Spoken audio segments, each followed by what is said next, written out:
बोला. आज रोजी माननीय पोलीस अधीक्षक तुषार जोशी सर, माननीय अपर पोलीस अधीक्षक कल्पना बावरकर मॅडम, माननीय उपविभागीय पोलीस अधिकारी अजय कोकाटे सर यांच्या मार्गदर्शनाखाली जे वाढते अपघात आहेत त्या अनुषंगाने एक स्पेशल ड्राईव्ह बापूजी साळुंखे महाविद्यालय या ठिकाणी घेण्यात आला होता.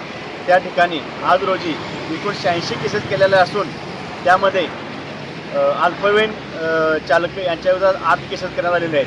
म्हणजे त्यांना तो दंड आकारण्यात आलेला आहे. तसेच इतर ट्रिपल सीट, मोबाईल टॉकिंग अशा केसेस करण्यात आलेल्या आहेत. माझी सर्व पालकांना विनंती आहे, तसेच आमच्या सांगली जिल्हा पोलीस दलातर्फे एक विनंती आहे की आपल्या पाल्याला गाडी देताना हे 18 वर्ष पूर्ण झाल्यानंतर त्याच्या हातामध्ये गाडी परवाना काढून देण्यात यावी. त्यामुळे आपल्या पाल्याचा तसेच इतर रस्त्यावर जाणाऱ्या लोकांचा कोणतीही हानी होणार नाही. तरी सर्व पालकांना माझी विनंती आहे की सर्वांनी आपल्या पाल्याला गाडी देताना वाहतुकीच्या नियमाबाबत सांगूनच गाडी देण्यात यावी.